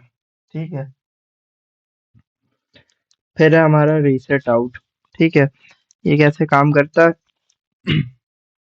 ये काम करता है, मतलब रीसेट आउट की जो पिन होती है, ये बताती है अगर क्या बोलते हैं, माइक्रो प्रोसेसर अभी रीसेट हो रहा है, तो ये उसको भी इंडिकेट करता है। लेकिन मेनली जो इसका काम होता है वो use to reset the other devices. अगर हमें किसी दूसरी डिवाइस को रीसेट करना है तो ये उसके लिए यूज होता है। ठीक है। फिर चौथे और पांचवें पे कौन सी पिन होती है, चौथे पांचवें पे हमारी सीरियल इनपुट और सीरियल आउटपुट पिन्स होती हैं। ठीक है। देखिए, जो डेटा पोर्ट होता है, ठीक है, डेटा बस जो होती है, उसमें जो कम्युनिकेशन होता है वो पैरेलली होता है, यानी कि वन टाइम में एक बिट चली जाती है, एक वन टाइम में एक बाइट चली जाती है। और एक बाइट में कितनी बिट्स होती हैं, 8 बिट्स होती हैं। तो वहां पे पैरेलल कम्युनिकेशन हो रहा होता है। लेकिन जो आपका ये एसओडी और एसआईडी है, यहाँ पे जो 8 बिट्स हैं वो एक एक करके अंदर बाहर जाती हैं। यानी कि अगर एक बाइट बाहर जानी है, ठीक है, तो एक एक करके जाएंगी। तो एक बाइट जाने के लिए यहाँ से 8 जो है, 8 बार जब यहाँ से निकलेगा तब एक बाइट मानी जाएगी। तो ये आउटपुट सीरियल आउटपुट पोर्ट जो होता है, सीरियल आउटपुट डेटा जो पोर्ट होता है, इससे डेटा बाहर जाता है सीरियली, और सीरियल इनपुट डेटा पे जो है डेटा सीरियली अंदर आता है। ठीक है। ठीक है, तो अब ये देखते हैं 6 से 11 तक, यानी कि ट्रैप, आरएसटी, यानी कि जितने भी इंटरप्ट्स होते हैं, और इंटरप्ट एक्नॉलेजमेंट। ठीक है। तो अच्छा, यहाँ पे हम लोग वैसे पिन देख रहे हैं, लेकिन पिन के साथ साथ ये आपके इम्पोर्टेंट क्वेश्चंस भी कवर हो जाएंगे। ठीक है। तो अब ये जो है इंटरप्ट किस लिए यूज होता है? ठीक है, इंटरप्ट का यूज क्या होता है? यह यूज होता है कि कोई भी जो जैसे नॉर्मल प्रोग्राम एग्जीक्यूट हो रहा है, तो हमें अब उसको पॉज करके कोई दूसरा काम अभी उस करवाना है, तो ये बेसिकली उसके लिए होता है। कि जैसे आप पढ़ रहे थे, अब मम्मी पापा है कि जाओ पहले सामान ले आओ, तो ये वही है। ठीक है। तो जब आप सामान लेके आएंगे, अपनी पढ़ाई चालू कर देंगे। ऐसे ही इसमें भी होता है। तो इसमें बेसिकली 5 इंटरप्ट्स होते हैं। ठीक है। तो मतलब जब इंटरप्ट करता है, तो माइक्रो प्रोसेसर एक चीज पे चला जाता है, जिसे बोलते हैं इंटरप्ट सर्विस रूटीन। यानी कि जैसे आप जो है वही रूटीन है आपका, रोज दुकान जाना, दुकान से घर, वैसे ही और भी कोई काम होता होगा तो अलग अलग रूटीन्स होते हैं। वैसे ही जब इंटरप्ट आता है, तो माइक्रो प्रोसेसर एक रूटीन का काम करके वापस आके अपना काम एग्जीक्यूट करता है। ठीक है। तो सबसे पहली इंटरप्ट जो है वो ट्रैप है, जो सबसे हाईएस्ट प्रायोरिटी है। और मैंने वहाँ पे बताया था इसमें, इसके बारे में, आर्किटेक्चर में। तो ये हाईएस्ट प्रायोरिटी है, इसका ध्यान रखना है। और ये नॉन मास्केबल भी है। अच्छा, कुछ मास्केबल इंटरप्ट्स होती हैं और कुछ नॉन मास्केबल होती हैं। ठीक है। मास्केबल इंटरप्ट्स वो होती हैं जिनको हम प्रोग्राम के जरिए मास्क कर सकते हैं। ठीक है। जैसे आपने मना कर दिया कि आज से मैं ये काम नहीं करूंगा, जैसे मान लिया आपने मना कर दिया कि आज से मैं सब्जी लेने नहीं जाऊंगा, तो ये आपने उस काम को मास्क कर दिया। ठीक है। तो लेकिन दूध तो रोज लाना ही पड़ेगा, तो दूध हो गया नॉन मास्केबल। ठीक है। तो ये नॉन मास्केबल काम होता है, ओह सॉरी, इंटरप्ट होता है। ठीक है। ट्रैप नॉन मास्केबल इंटरप्ट होता है, और जन एक्सटर्नल डिवाइस जनरेट करती है जब जैसे कोई बड़ा हादसा हो गया, कुछ हो गया, जो जरूरी, बहुत जरूरी होता है, तभी जो है ये ट्रैप इंटरप्ट दी जाती है। ठीक है। तो ये सबसे इम्पोर्टेंट होता है, और नॉन मास्केबल होता है, हाईएस्ट प्रायोरिटी होता है। ठीक है। जब क्या बोलते हैं, ट्रैप ट्रिगर होता है, तो माइक्रो प्रोसेसर चला जाता है इस मेमोरी एड्रेस पे, यानी 0024 पे चला जाता है। 0024 पे क्या होता है, एक प्रोग्राम लिखा होता है, यानी कि वही आपका प्रीडिफाइंड रूटीन लिखा होता है, वो जाके उसको एग्जीक्यूट करता है, फिर वापस आ जाता है। ठीक है।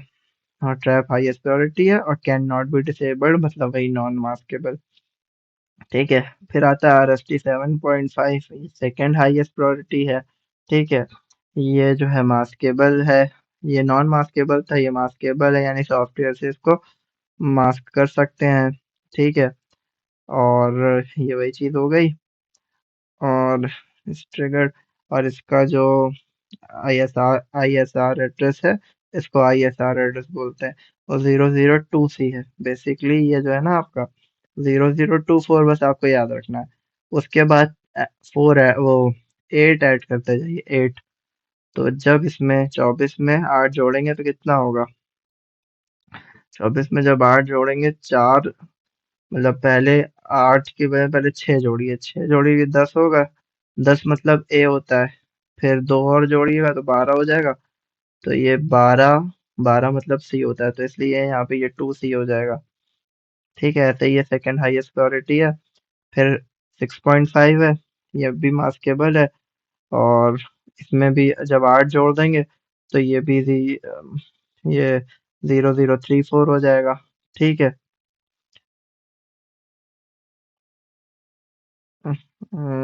24 को रहने दो। ठीक है। ये थर्ड हाईएस्ट प्रायोरिटी का है। ठीक है, ऐसे ही 5.5 है, ये भी मास्केबल है। और ये भी सॉफ्टवेयर से जो है इनेबल और डिसेबल कर सकते हैं। और वही इसका एड्रेस ये है, उसमें फिर से 8 जोड़ देंगे तो ये आ जाएगा। ठीक है। और ये फोर्थ हाईएस्ट प्रायोरिटी हो गया। INTR जो है, ये लीस्ट प्रायोरिटी इंटरप्ट होता है। ठीक है। और ये जब जो छोटे मोटे काम होते हैं उसके लिए, जैसे कि कीबोर्ड और माउस वर्क के कोई इंटरप्ट अगर आ रहा है तो ये उसके लिए होता है। ठीक है। और ये भी जो है मास्केबल होता है, यानी कि can be enabled by software. ठीक है। अब ये INTA क्या होता है? ये इंटरप्ट एक्नॉलेजमेंट होता है। ये इंटरप्ट नहीं होता है, ये बताता है कि हाँ, इंटरप्ट आ गया है और हम समझ गए हैं कि हाँ, ये काम करना है, हम जा रहे हैं वो काम करने। ठीक है। तो ये वो होता है basically interrupt acknowledgement sent by the microprocessor that INTR is received। ठीक है, ये याद रखना कि INTR के लिए होता है ये। ठीक है। तो इंटरप्ट एक्नॉलेजमेंट ये यही बताता है कि हाँ, इंटरप्ट आ गया है हमारे पास। ठीक है। जब इंटरप्ट एक्नॉलेजमेंट कर देता है माइक्रो प्रोसेसर, उसके बाद इंटरप्ट सर्विस रूटीन पे जाता है। ठीक है। अच्छा, यहाँ पे जो ये INTR है, ये और ये वाला जो INTR है, ये दोनों अलग अलग है। एक्चुअली ये INTR का मतलब है इंटरप्ट रिक्वेस्ट। ठीक है। और ये INTR पिन होती है। ठीक है। मतलब मेरा कहने का है कि कोई सा भी जो है इंटरप्ट आए, ठीक है, कोई सा भी इंटरप्ट आए तो ये INTA जनरेट हो जाएगा। ठीक है। तो अब ये एक समरी देख लेते हैं। ठीक है। ट्रैप हाईएस्ट प्रायोरिटी होती है, INTR लोवेस्ट प्रायोरिटी होती है। ट्रैप को छोड़ के बाकी सारी मास्केबल होती हैं। और एड्रेस जो है ये होता है 24 से शुरू होता है, 2C पे खत्म होता है, 8 8 ऐड करके ये आपको मिल जाएगा एड्रेस। और ये INTR का कोई वो नहीं होता है, वेक्टर मतलब एड्रेस नहीं होता है। ठीक है। तो अब इसमें होता क्या सीन है, इसमें ये सीन होता है कि जो डिवाइस ये INTR इंटरप्ट प्रोवाइड करा रहा है, उसी की जिम्मेदारी है कि वो वेक्टर एड्रेस भी प्रोवाइड कराए। वेक्टर एड्रेस यानी कि भाई ISR एड्रेस भी प्रोवाइड कराए। ठीक है। तो यानी कि वो एड्रेस प्रोवाइड कराए जो प्रोग्राम एग्जीक्यूट करना है। ठीक है। उस प्रोग्राम का एड्रेस प्रोवाइड कराए। ठीक है। तो INTR जो प्रोवाइड कराएगा वो एड्रेस भी अपने साथ प्रोवाइड कराएगा। तो अब क्योंकि इसका एड्रेस प्री डिफाइंड नहीं होता है, इसका इन चारों का प्री डिफाइंड होता है। तो इन चारों को बोलते हैं वेक्टर्ड इंटरप्ट्स। और ये होती है नॉन वेक्टर्ड इंटरप्ट्स। तो ये क्वेश्चन भी आ सकता है कि वेक्टर इंटरप्ट क्या होती है, नॉन वेक्टर इंटरप्ट्स क्या होती है। ठीक है। जिनका डिफाइन होता है उन्हें बोलते हैं वेक्टर्ड इंटरप्ट्स, और जिनका नहीं डिफाइन होता है, जो डिवाइस खुद भेजती है, उसको बोलते हैं नॉन वेक्टर्ड इंटरप्ट्स। अब ये AD7 to AD0 है, इसको बता चुका हूँ, फिर से पढ़ने की जरूरत नहीं है। आपको देखना हो तो देख लीजिएगा। ठीक है। ये 20 VSS ग्राउंड होता है। ये भी वही है, हायर ऑर्डर एड्रेस बस। ठीक है। अब ये ALE देख लेते हैं, ये काम की चीज है।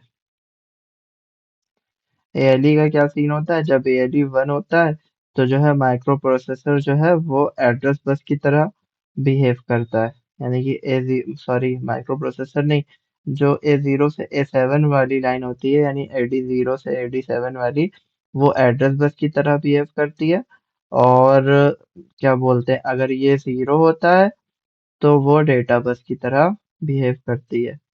क्या जो आपकी बस है AD0 से AD7, अगर ये 0 होगा तो खुद ही नाम से पता चल रहा है ना, एड्रेस लैच इनेबल।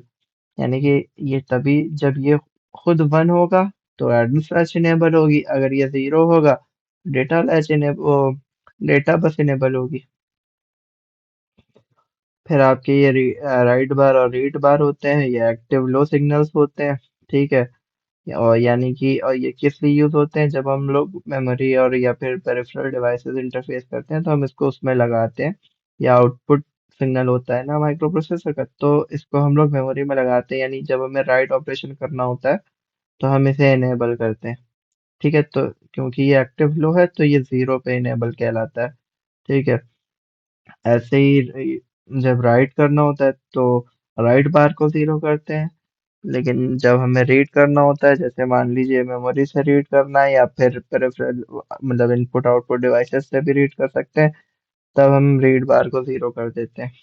ठीक है, फिर हमारा आईओ एम बार देख लिया उससे पहले।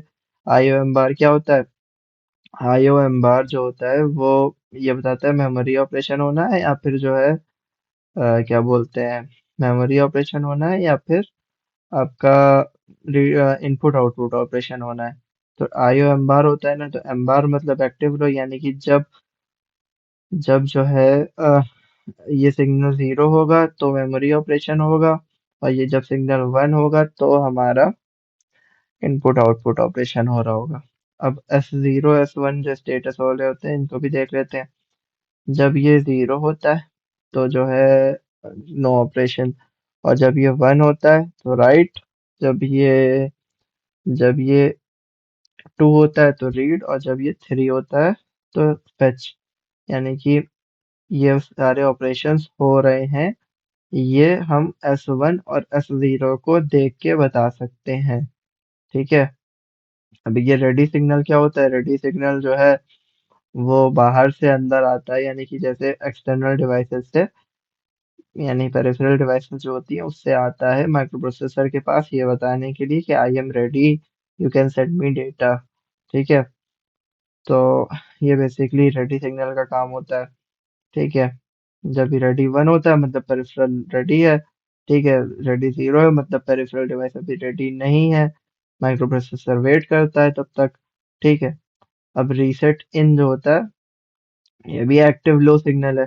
ठीक है, तो अब एक्टिव लो सिग्नल होता है, तो जब ये जीरो होता है तो माइक्रो प्रोसेसर रीसेट से हो जाता है।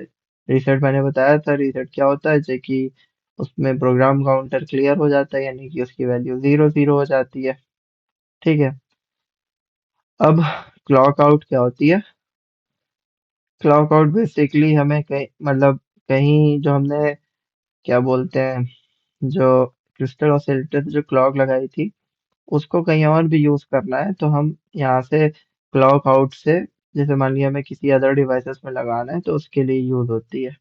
ठीक है, अब हमारा जो है होल्ड एक्नॉलेजमेंट आता है। होल्ड एक्नॉलेजमेंट से पहले होल्ड पढ़ते हैं फिर होल्ड एक्नॉलेजमेंट देखेंगे।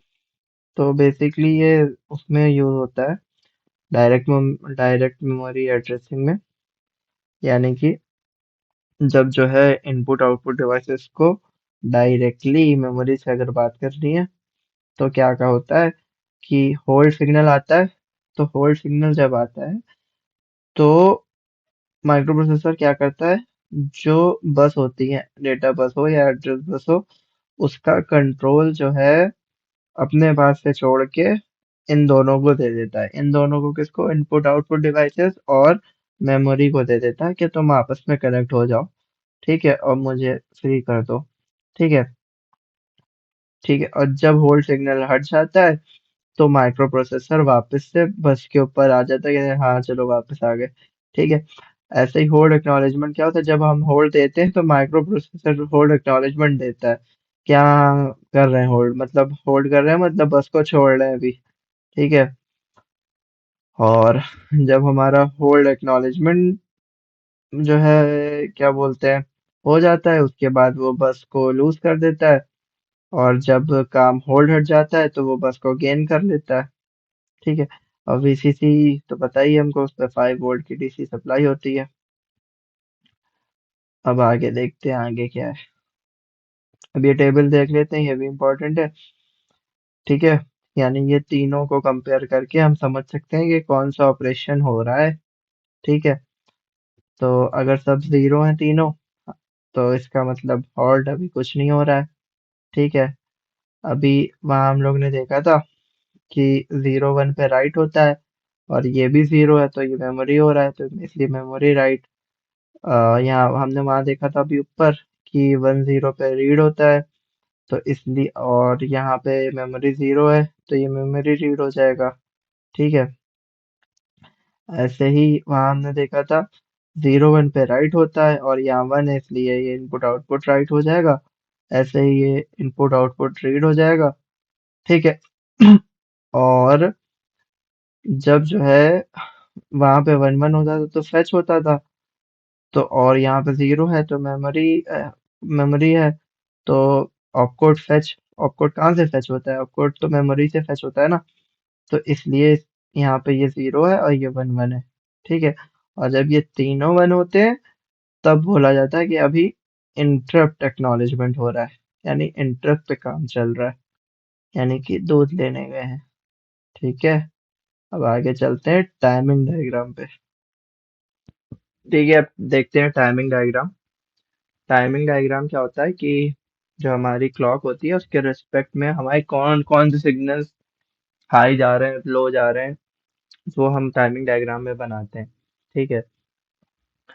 तो ग्राफिकल रिप्रेजेंटेशन होता है। हर इंस्ट्रक्शन का एग्जीक्यूशन टाइम से रिप्रेजेंट किया जाता है। ठीक है। और एक टी स्टेट क्या होती है? एक टी स्टेट होती है कि मतलब जो टाइम पीरियड होता है क्लॉक का वही एक टी स्टेट के बराबर होता है। ठीक है। अच्छा, मशीन साइकिल क्या होती है? मशीन साइकिल होती है कि मेमोरी या फिर इनपुट आउटपुट डिवाइसेस को एक्सेस करने में जो टाइम लगता है उसे बोलते हैं मशीन साइकिल। ठीक है। अब ये बेसिक पांच मशीन साइकिल्स होती है, इसमें से कोई एक आ जाती है एग्जाम में। ठीक है। एक होती है ऑपकोड फेच, इसमें चार टी स्टेट्स लगती हैं। ठीक है, यानी कि चार उसकी साइकिल्स लगती हैं क्लॉक की। ठीक है। तो चार टी स्टेट्स लगती हैं। एक हो गया ऑपकोड फेच, एक memory read memory write, input output read input output write. इन चारों में तीन तीन लगती हैं। ठीक है। इंस्ट्रक्शन साइकिल क्या होती है? इंस्ट्रक्शन जैसे होते हैं, जैसे मूव ए कॉमा बी, उसकी पूरी साइकिल। ठीक है, उसमें हो सकता है रीड भी हो रहा हो, फेच भी हो रहा हो। तो एक इंस्ट्रक्शन साइकिल्स में कई मशीन साइकिल्स हो सकती है। ठीक है। अब ये मेन जो है वो, ये आपको पता होगा कि जब भी मेमोरी ऑपरेशन होगा तो मेमोरी वाला जीरो होगा, और अगर ये वन वन है तो ऑपकोड फेच हो रहा है, और अगर ये वन जीरो है तो रीड हो रहा है, और ये अगर वन सॉरी यानी ये जीरो और वन है तो तब राइट हो रहा है। ठीक है, जीरो वन पे राइट होता है, वन जीरो पे रीड होता है, वन वन पे ऑपकोड फेच होता है। ठीक है। तो ये शुरू के पांच इंपॉर्टेंट है, नीचे का इंपॉर्टेंट नहीं है। रीड बार तब लो होता है जब जो है हमारा रीड हो रहा होता है, और जब हमारा राइट हो रहा होता है तो राइट बार लो होता है। ठीक है, तो उसी हिसाब से ये पांच हैं, हम लोग पहले भी देख चुके हैं। ठीक है। अब जो है देखते हैं कि फेच की साइकिल कैसे होती है। ठीक है। तो सबसे पहले तो आपको क्लॉक बनानी होती है। पहले पता होना चाहिए कि आपको फेच में चार टी स्टेट्स लगती हैं। तो ऐसे करके चार, एक टी स्टेट हो गई, फिर यहाँ से दूसरी, ऐसे ही चार टी स्टेट्स बना लेनी है। ठीक है। फिर क्या बोलते हैं, इसमें जो तीन स्टेट्स होती हैं वो ऑपकोड फेच के लिए यूज होती हैं, और एक जो लास्ट स्टेट होती है ये माइक्रो प्रोसेसर के इंटरनल ऑपरेशन के लिए यूज होती है। ठीक है।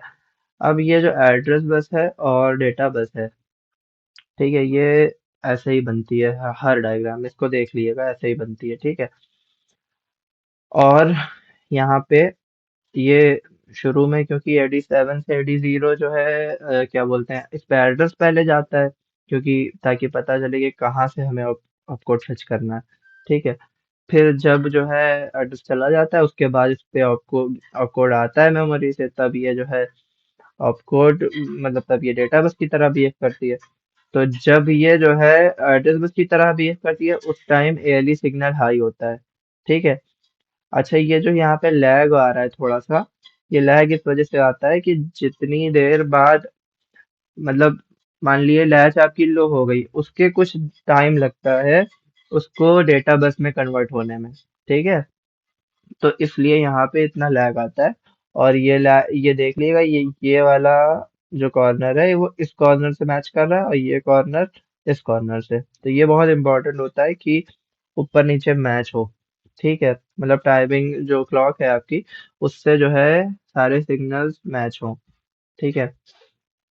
अब जो है ALE सिग्नल हाई हो जाएगा फिर जब जो है हमारा एड्रेस बस की तरह बिहेव करेगी, और जब ये डेटा बस की तरह बिहेव करेगी तो ये लो रहेगा।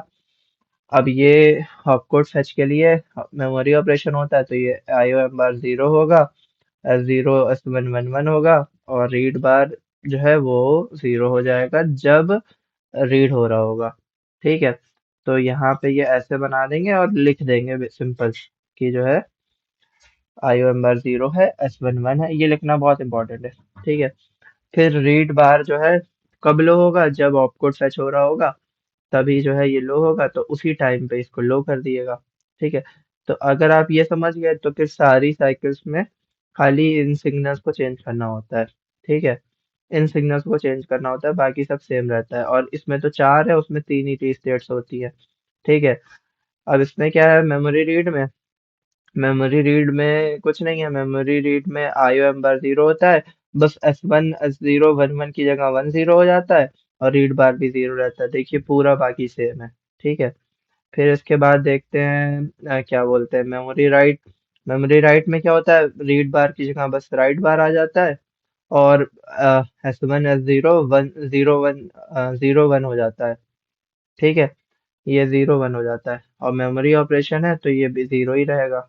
ठीक है, बाकी पूरा सेम है, देख सकते हैं। ठीक है, अब ये है आपका इनपुट आउटपुट रीड में क्या होगा, बस IOM बार जो है 1 हो जाएगा, और बाकी रीड हो रहा है तो ये 1 0 रहेगा, और जब रीड होगा तो रीड वाला लो रहेगा। वही है। ठीक है, बस थोड़ा सा डिफरेंस है। ठीक है, यहाँ पे क्या है, राइट है, तो जब ये राइट है तो रीड की जगह पे राइट सिग्नल लगा देंगे, बाकी पूरा सेम है। ठीक है, मतलब अच्छा, क्योंकि राइट हो रहा है तो ये 0 1 हो जाएगा। ठीक है, तो ये देख लिएगा एक बार, ये आता है जनरली। अच्छा, अब ये जो इंस्ट्रक्शंस के टाइमिंग डायग्राम है ये नहीं आते हैं जनरली, और ये टफ भी है, तो इसको अभी करेंगे तो टाइम वेस्ट होगा, तो इसको अभी छोड़ रहे हैं, आगे चलते हैं। अ, अब देखते हैं, ये ये भी 7 नंबर में आने के चांसेस रहते हैं। Memory interfacing. ठीक है, मेमोरी इंटरफेसिंग में क्या होता है, पहली चीज तो ये देख लिए कि कोई भी मेमोरी होती है, उसमें डेटा बस होती है और एड्रेस बस होती है, और VCC ग्राउंड इंपॉर्टेंट नहीं है। उसमें रीड सिग्नल होता है, रीड बार होता है, राइट बार होता है। ठीक है, और चिप सेलेक्ट के सिग्नल्स होते हैं, और इनेबल के सिग्नल्स होते हैं। ठीक है, अब जो है ये डिकोडर ये वाला देख लिया, ये L74LS138। ठीक है, ये इसमें जो है तीन इनपुट होती हैं।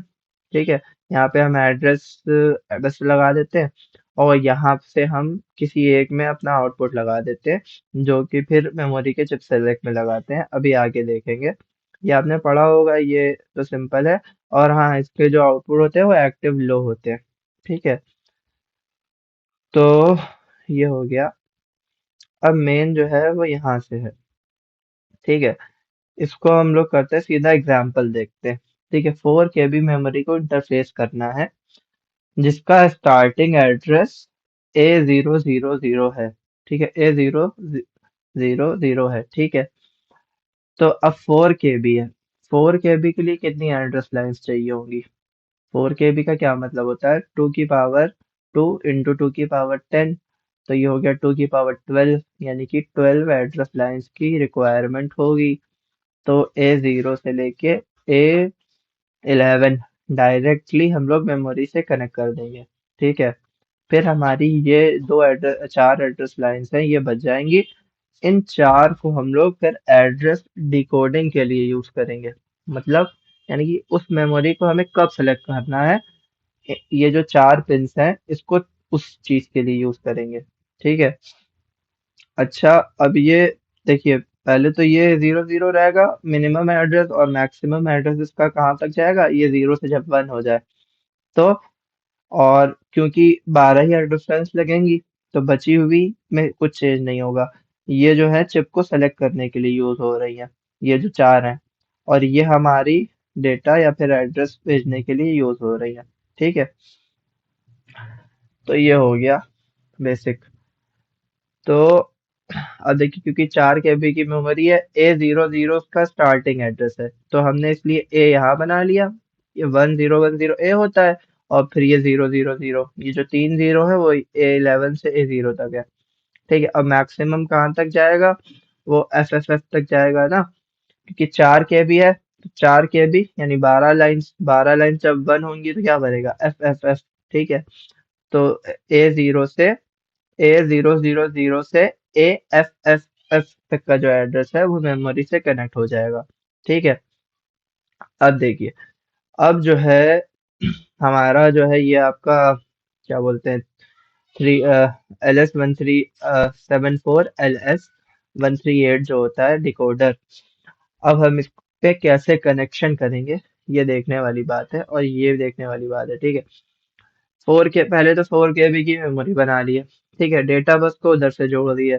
A0 से 11 डायरेक्ट डेटा बस उससे जुड़ जाएगी, किससे? डेटा बस से।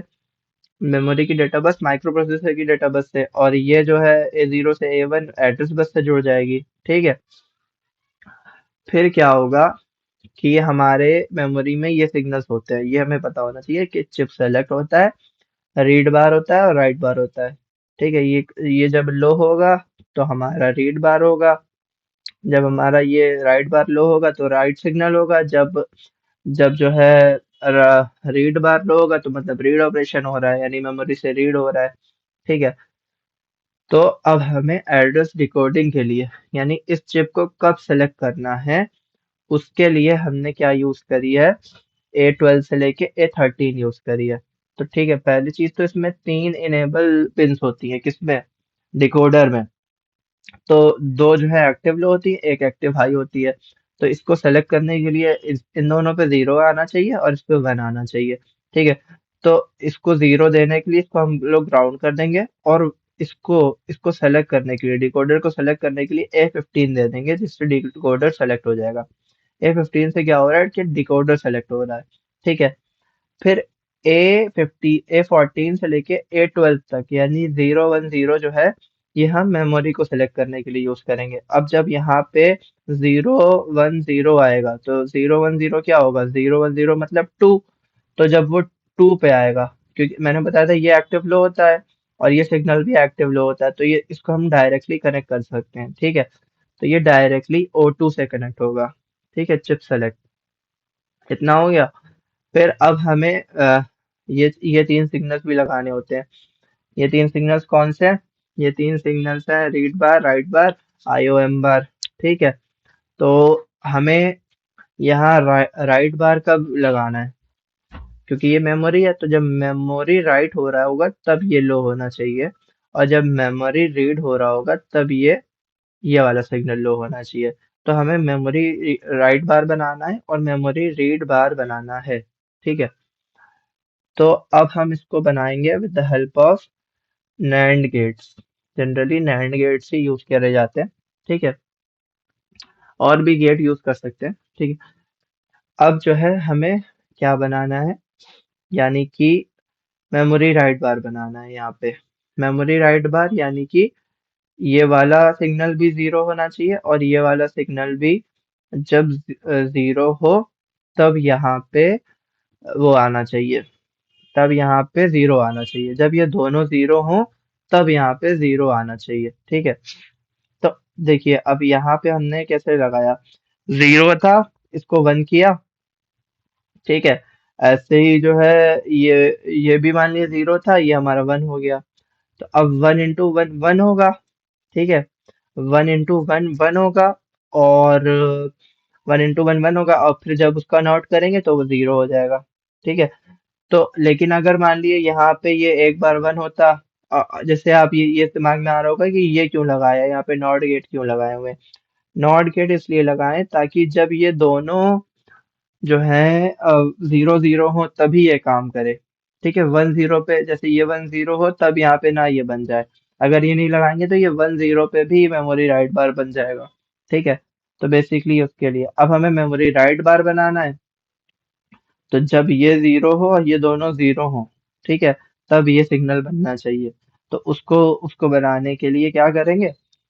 उसको बनाने के लिए सिंपली वैसे ही सेम कनेक्शन कर लेंगे, जैसे ऊपर है वैसे ही नीचे है, बस राइट बार की जगह रीड बार हो जाएगा।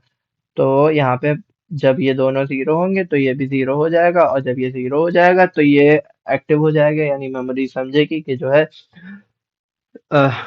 रीड ऑपरेशन हो रहा है। ठीक है, तो ये सिंपल इंटरफेसिंग है। और यहाँ पे अगर आप माइक्रो प्रोसेसर भी बना देंगे, उसमें दिखा दिएगा उसकी लाइंस। ठीक है, सिंपल पूरे पिन डायग्राम नहीं, सिंपल एक ब्लॉक डायग्राम की तरह बना सकते हैं। तो वैसे इससे भी चल जाता है। ठीक है, इससे इतना बना देंगे तब भी काम हो जाएगा। टॉपिक देखते हैं, ये भी इम्पोर्टेंट टॉपिक है कि मेमोरी मैप्ड इनपुट आउटपुट और आईओ मैप्ड इनपुट आउटपुट, ये क्या होता है। ठीक है, तो कुछ नहीं है। बेसिकली जब हमें जो इनपुट आउटपुट डिवाइसेस को मैप करना है, अगर वो कम है, जैसे 256 या उससे कम डिवाइसेस हैं, तो हम इनपुट आउटपुट को ही मैप करते हैं। ठीक है, मतलब आईओ मैप्ड आईओ यूज करते हैं। ठीक है, जब हमें कम डिवाइसेस मैप करनी होती हैं, इनपुट आउटपुट डिवाइसेस जब हम उसका नंबर कम होता है तो हम इसको यूज करते हैं।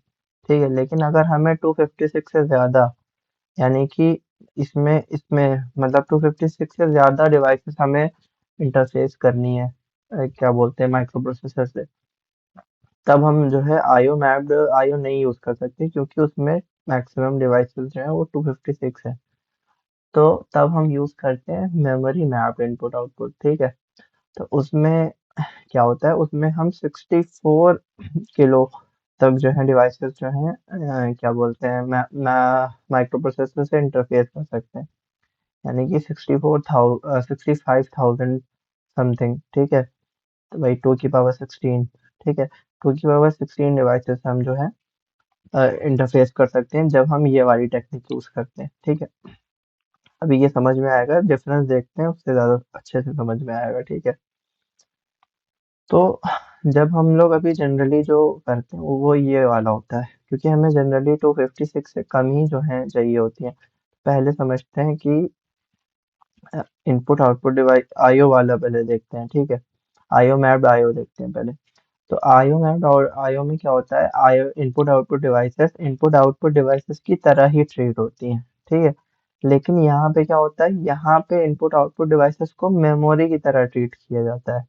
ठीक है, मतलब जो है इनपुट आउटपुट डिवाइसेस और मेमोरी में कोई इसमें डिफरेंशिएशन नहीं रह जाता।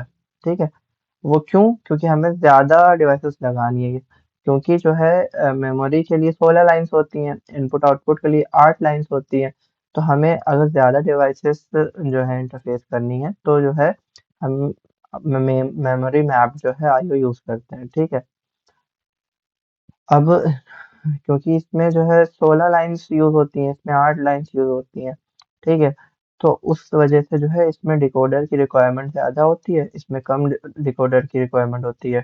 ठीक है, और इसमें जो है 64 किलो जो है क्या बोलते हैं, 64 मतलब 2 की पावर 16 डिवाइसेस बेसिकली इंटरफेस कर सकते हैं।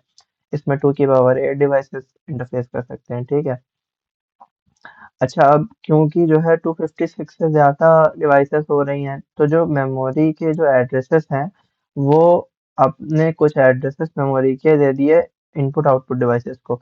तो इस वजह से जो अब मेमोरी के लिए जो एड्रेसेस बचे वो कम होते हैं, तो इसीलिए यहाँ बोलते हैं कि यहाँ पे less memory is available. Less memory is available का मतलब है कि less memory access is available, यानी कि अब माइक्रो प्रोसेसर कम मेमोरी को एक्सेस कर सकता है, क्योंकि जो बचे हुए एड्रेस हैं वो इनपुट आउटपुट डिवाइसेस ने ले लिए। ठीक है, लेकिन यहाँ पे ऐसा नहीं होता है, यहाँ पे पूरी मेमोरी जो है वो माइक्रो प्रोसेसर, मतलब पूरी का मतलब 64 किलोबाइट की मेमोरी माइक्रो प्रोसेसर एक्सेस कर सकता है। ठीक है, अब देखते हैं यहाँ पे क्या होता है, यहाँ पे क्योंकि मेमोरी वाला सिस्टम है, यानी कि इनपुट आउटपुट डिवाइसेस को मेमोरी की तरह यूज कर रहे हैं, तो यहाँ पे अब कोई भी जैसे मान लो इनपुट आउटपुट डिवाइसेस में डेटा भेजना है या उनसे डेटा रिसीव करना है, तो हम लोग वो नहीं यूज करते हैं, इन आउट यूज करते थे ना हम लोग। इन आउट यहाँ पे नहीं यूज होता, यहाँ पे जो मेमोरी इंस्ट्रक्शन है वही यूज होते हैं।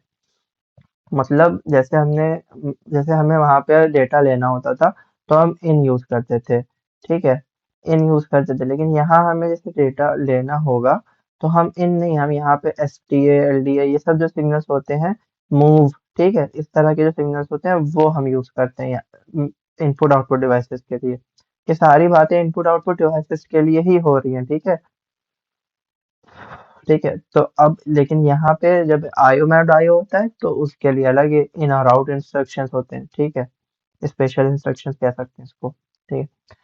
और यहाँ पे इनपुट आउटपुट डिवाइसेस को कंट्रोल करने के लिए मेमो यहाँ पे जो है input output device signals use होते हैं, लेकिन यहाँ पे मेमोरी सिग्नल्स यूज होते हैं। यानी कि यहाँ पे देखिए कौन से सिग्नल्स होंगे, यहाँ पे होंगे आपके आईओ आईओ वाला जो होता है वो वाला सिग्नल यूज होगा, लेकिन यानी कि यहाँ पे आईओ एम बार जो होता है वो जब 1 होगा तब IO मैप्ड IO कहेंगे।